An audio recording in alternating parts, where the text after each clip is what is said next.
Tell that to Nets. Tell that to Nets. I think no matter what, whatever hero that he plays, whatever game that he plays, you do not want to see that flying cloud anymore. That was a trauma. That was trauma. That was trauma, bro. Yeah, and it's something that will never be erased in my head. Forgot to read the patch. I'm sorry, Nats. Yeah. I'm really sorry. But hey, whatever. Let's move on over to game number 2. This time, we've got the banning phase on. Wow, this is a call for Team Evil to go into the red side this time around. So Team Stallions, SG, will be on the first pick this time around. So of course the ally has been taken down. Usually they are going to ban as well the Butterflies different born ban this time around. This is gonna be Zushin because of course they are on the first pick. They have the priority. They can go for the Yes and Shin themselves. Baksha also pretty much open. Oh no, sorry. It is going to be banned already here for the side of Team Evil. Kalea. Okay, Angela's pretty much open as well. Oh, we haven't seen Angela, right? No. On the first game, so okay. The previous game, Angela was actually completely leaked out. And in fact, I don't think that Angela is going to be a fabulous pick for either one of these two teams because of their natural early game aggression, right? Yes, Angela is pretty much touted as the first blood queen. But aside from that, at level 4 onwards, there's really not much that we can expect in terms of influence to the other sides of the lanes. So you will ultimately lose middle lane unless you have a very good wave clear mechanism such as a Cho as your roamer. Then maybe, sure, you can do that. But that also means that you need in some sense, you need the Sun Jin so that you can enable fighter side lanes so that you have tankiness onto the side lanes as well. It feels like that's a roundabout way of getting one entire composition just to get the Angela to work out. Yeah, it's really a double down on the jungle indeed. But now the Yuzhong still being taken down here. It's going to be banned. Not going to see the light here in the Land of Dawn. Now Team Stallions SG is going to go here for a CC first pick. So they want to dominate actually the EXP here. CC has been considered as one of the dominating heroes when it comes to the EXP lane. But look at the response here coming in from Team Evil. Brock once again and Yes and Shin. Oh, very powerful heroes here. Could invade early as well against the side of Team Stallions. Okay, so there is, of course, going to be a very high probability for Evil to want to play triple marksman, considering that there is a CC onto Stallion's side. So Kimi needs to be taken by Stallions just so that they do not enable the triple marksman. The more marksman goes over to the side of Evil, the less effective this CC can very potentially be when it comes down to the shred. However, you don't exactly need to double down on that. I still feel that it is a bonus. I think CC can handle her own here on the EXP. Team Evil on the other side again, very aggressive. Oh, Linux. First time we're seeing here. And to the playoffs. And now we got Kacha here as well. And Kimi on the other side. So when it comes, of course, to AoE damage and harassment in the early game, Yasen Shin, Kimi, Grok. Okay. This is very stable. So Stallions indeed is going to give the Kimi over to Evil. So the triple marksman is definitely gonna come into play here. Whichever marksman that is sustainable enough and can deal with a CC is gonna be important. I would generally say that most marksmen will have a problem with a CC, so... Do you think this is a gold lane Linux or... This is a gold lane CC, CC? And a mid lane Linux. Okay. Yeah. But it can still change. Not towards my favor, though. I definitely do not want to see Diablo playing the CC in the XP, but we'll see how that goes. Yep. So they can here on the other side, though. So Team Stallions so flexible as well so far when it comes to their drafts.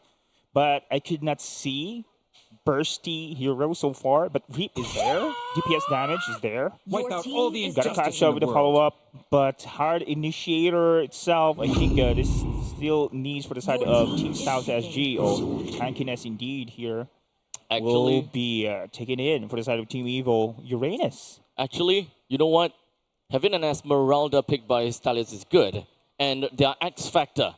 Their X Factor I want to see Bray going with Ling. Oh. I think that is going to be the X factor for them.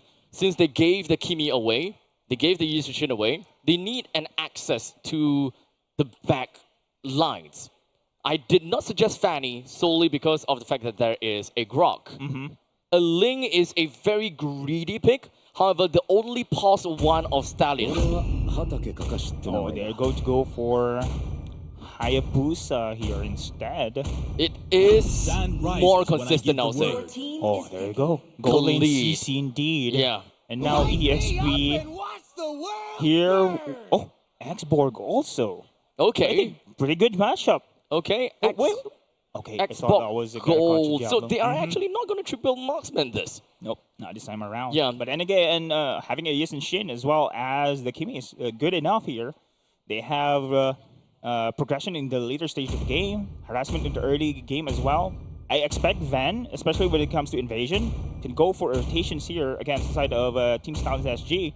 Now on the other side, of course, having Khalid coming from Diablo. This is what we want here, Abstract. We have definitely seen Khalid being played by Diablo a couple of times. And this is not the traditional Khalid tank.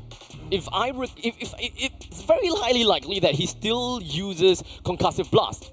However, his first item will be the Blade of the Heptases in order to be more of an assassin style kind of thing. This way they can be very aggressive in the early stages with a Fury Hammer that works for him.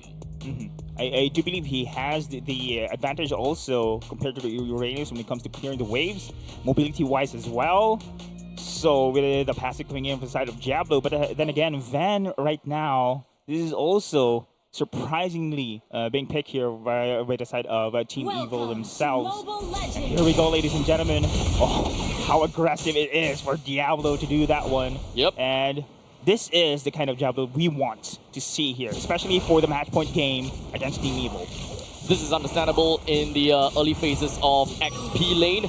The good thing about Stallions, or rather the good thing about having a Diablo that plays very aggressively, is that they actually don't need to put a lot of manpower to help Diablo, because the heroes that he picks are generally very strong in lanes and generally will always get himself that lane priority. So clearing out the waves or poking out the XP lane and then providing the backup in the middle lane if very so needed. Yeah, I am expecting that one as well, Abstract. And usually Diablo, he can rely from this player here to hold his ground after he clears the waves. Look at him, his rotations. It's always like that. After he clears the waves, he's going to go for the mid, but this time around, of course, waiting for the opportunity here. But Team Stallions, for all the series, especially compared to the first series, they are actually being mitigated when it comes to their aggressiveness. It's not as fast as we have witnessed against the side of Absolute Zero. So at this point, we're still going to be looking at a slightly more...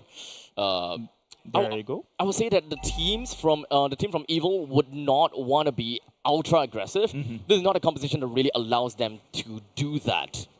While Team Stallions, they themselves want to be aggressive. So small little information, Lucian at least finds powerful, and this actually flushes out the rest of Team Stallions out of their hidey hole. Now it is going to be a neutral objective right now, spawning in here in the game. 2-minute mark. Powerful Easier Sailor as well. Level 4 for the Kimi available. Team Evil trying to control this. Van here having an advantage really against that CC with fire missiles as well. Position is the key. Level 4s are up.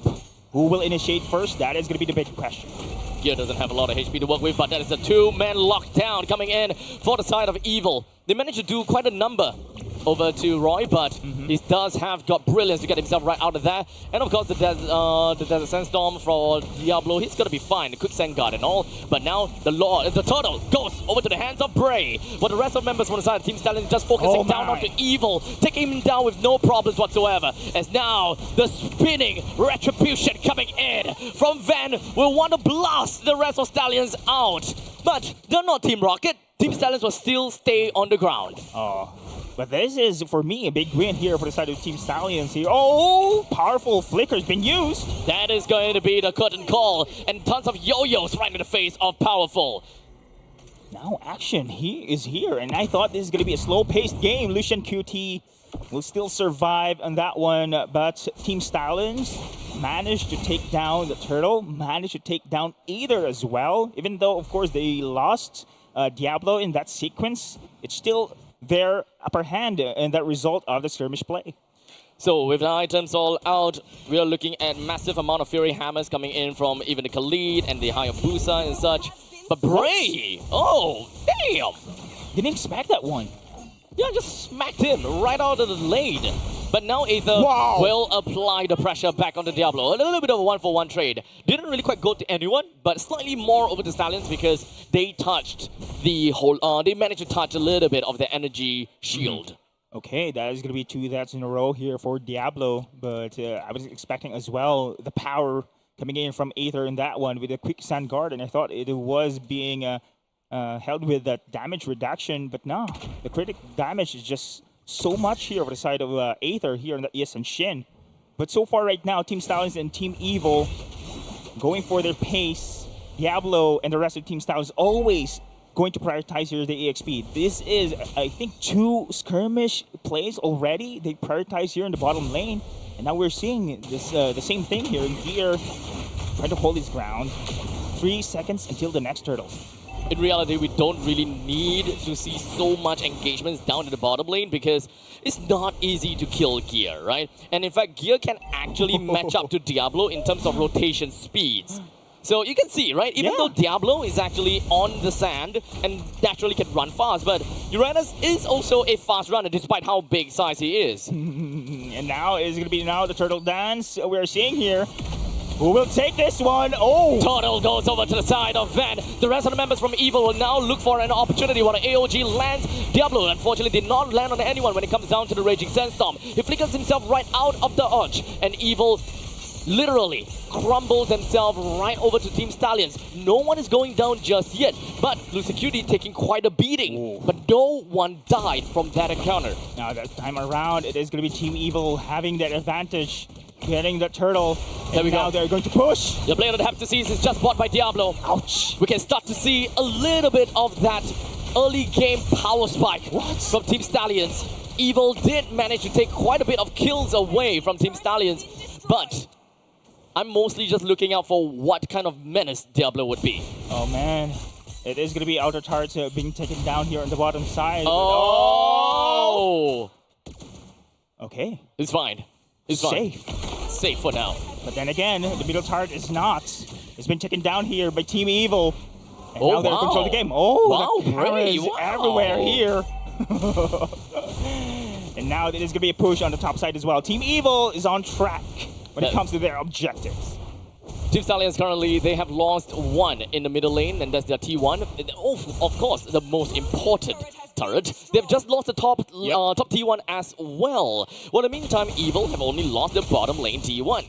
There must be a bit of priority placed onto the top lane T1 as well, but they have to go for it a little bit slowly. Team Stallions, I think that they need to find some priority into who they want to kill first. Would it be the Yi Sun-shin? Would it be Sailor?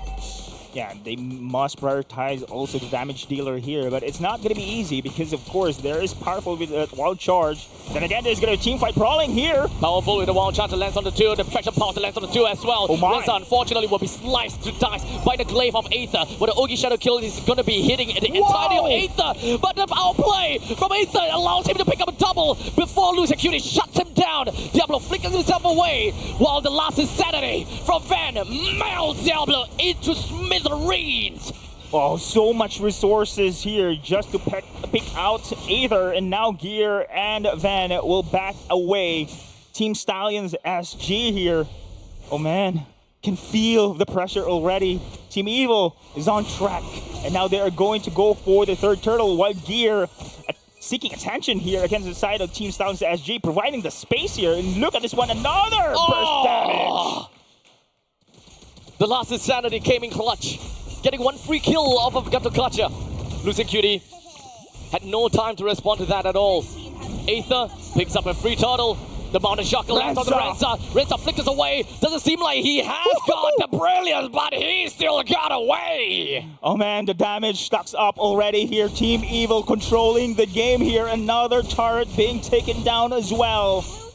Oh, Team Stallions SG. taste of your own medicine here, Abstract. It is now Team Evil actually doing the same thing that we have witnessed in the first series from Team Stallions SG. They are controlling everywhere, the lane pressure, the objective takedowns on the turret as well. And the pick of place is just very good here for the side of Team Evil.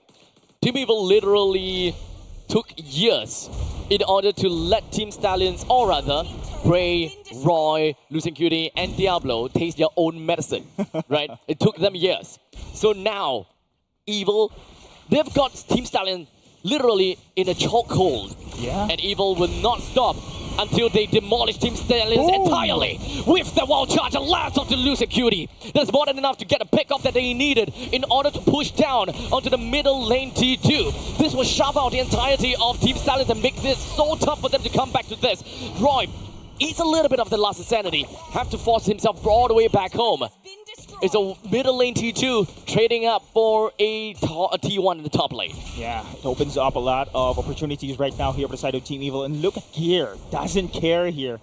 Just absorbing all the damage already. And now, Team Stallions SG. We are expecting, of course, Diablo here on the lead to be aggressively roam across the map, but it was being stopped by the side of Team Evil. Oh, the concealed play here. They want to pick off Gear. Will they be able to do so? How much do they want to expand and how much do they want to use for this? Because Gear popping the vengeance. He will single-handedly stop the rest of them. This jump coming from Team Stallions. Oh no. Again, so many ultimates, so many skills has been committed here for the side of Team Stallions SG while the rest of Team Evil going for the slower takedown. Oh, they are going to force their way. But will this be the call? Team Stallions SG, will they be able to do so? I guess not. Evil don't have a lot of ultimates already. Powerful as also use the wall charge. Team Stallions, the wall. what they want to do is just reset this, but that is going to be a back line. Raging Sandstorm that managed to land, forces Ven onto his immortality. They're looking for an opportunity to bring Ven down as much as possible, but Ven still has the last insanity in check for himself. They can try to go for a little bit something in here, but Evil, they didn't lose anything too much, as it's a 1-for-1 trade between the Rovers. Man, Van is unkillable here. His last insanity, time and time again, saving grace, as well as packing a punch here with the burst damage. Now the Lord is now marching here in the middle lane. Oh, Team Stallions must defend it. This one, this is very important for them. They cannot afford to lose this inhibitor turret. Bray currently does not have... Okay, never mind. He does have now. However, AOG is currently unavailable. The Lord is going to be puncturing down over to the mid lane T3. Looking for a barren wasteland. Evil strives and take a very proud stride in over to their base. Took down maybe about 60% of the T3 in the middle. Not quite enough. However, the next wave is going to crash it. Oh, they are going to force their way through. This is going to be upcoming siege here. Team Evil. That is going to be a two-man wild charge from Powerful. That is more than enough to actually lock down onto Roy before he even have time to go in for Brilliance. This is Evil, and this is the march down, and this is Evil making a name for themselves as they now will push in over to the core. Oh, they still have the minion waves here on the bottom side of the map. Respawn timers are still for the side of Team Stallions SG. They want to end this one here. And this is the over for Team Stallions. Oh, wait, maybe not. They are trying to come back for a little bit. Bray hoping that he will be going for the Ogi Shadow kill, but Evil will drop Stallions down. Gear is hyped, ladies and gentlemen, and that is a sweep against Stallion SG. Evil Magic once again showcasing here against former champions on the other side. Team Evil looking good, now moves forward into the upper bracket semifinals here in our playoffs. This is not a result that we were originally expecting. We know that Evil is strong, and we know that they are going to be one of the top finalists of MPLSG Season 10. But we did not expect that Evil will get a 2-0 sweep against Stallions. Exactly. I'm actually expecting a best-of-3 game. Yeah, honestly, that is something that we all wanted, actually. Exactly. And now I have seen Team Evil can actually do the same thing. The aggressive play that we have witnessed here in this first series Team Evil is just hype up. They're ready to face anyone here. And as a Team Evil fan, this is it. I'm looking forward here. And I thought last season was the best. No, Season 8 actually was the best lineup that they had. But now, this is a great opportunity for them once again to take the title. But I know this is MPL SG. You cannot discount Flash SG. 4-peat champions. And also Stallions SG here as well. Former champions here. It's a great challenge here. But now, one step ahead here for the side of Team Evil. One match away for the grand finals. There is a lot of uncertainties right now. We have the first team that will be going up to the finals of the upper bracket. Yep. Which means that is the semi-finals of the tournament. That is correct. We are almost there. And Team Evil, they are waiting. They're waiting for that one team to come forth. But before we jump on and talk about that, Aether, the MVP. Yeah, so far here, his Yasin Shin is a hero to be reckoned with, to be respected. He has incredible damage here as well. The threats, especially how they rotate here, Team Evil, specifically in this game too, against the side of Team Stallions SG, is just very immaculate here. I think Yasin Shin is still one of the most contested heroes here. First pick priority, nevertheless. Yep. I think the difference in these games thus far is that we are looking at a micro versus micro game. And Team Stallions wasn't exactly the same as back then, because back then there is a lot more macro game involved. Right now for Team Stallions, I think that they're focusing a lot more on team fights. They're focusing a lot more onto ganks and to all these skirmishes. They want to engage in fights and really get advantage and trades off of that. And unfortunately, that means that they are playing in the territory of Evil, where they have been practicing this for years. And only shows as well. This is the result, ladies and gentlemen. A sweep here against Team Stallions SG. And look at this one. When it comes to objective as well, it's all Team Evil. All around. After big team fights, they are going to transition with those split pushes. And it really shuts down here Team Stallions SG. Remember what you said on the first series, right? One of the victory conditions, if you're up against Team Stallions, is to cut off their progressions in the early stage of the game, which Team Evil did and made it a snowball game into their favor as well. Heptases was the first item we have witnessed coming in from Diablo. However, of course, they prioritized his lane, and I thought he will be the one roaming across the map. That's right. But it was Team Stallions actually focusing on the EXP. That's the thing, right? With the fact that with that Blade of the Heptases, it naturally just meant to me that they will have some crazy back lane, backside damage from Diablo. Just pops in from absolutely nowhere, bursts Aether or Sailor out of absolutely nowhere kind of thing. But we didn't see the Blade of Heptases coming into paying dividends in this case. They were putting a lot of effort down over to deal with gear, but alas, it didn't mean anything at all. Yeah, even though, look at the itemizations from all the teams here coming in from Team Stallions, it's all going offensive items here. But then again, it's not enough, especially if you're against Team Evil, which packs a punch. Especially Ven here is unkillable here on that X board. Deals a lot of space as well. It finds also Renza having difficult to go for a matchup against this lane, against this X board. So all in all, Evil, very well-deserved victory. Yes. I gotta have to say, ending this game at 12 minutes against Team Stallions, when Team Stallions usually 12 minutes people and under. Take up your own medicine again. Literally. Yep. Wow. I think this is also the first loss of Team Stallions SG. Is also an series loss, yeah. Series loss, an eye-opener as well for them. Yep. That they need to reset, that their initial strategy is not that effective anymore, especially against Team Evil here, because Team Evil is pretty much prepared as well to do the same thing. Yeah.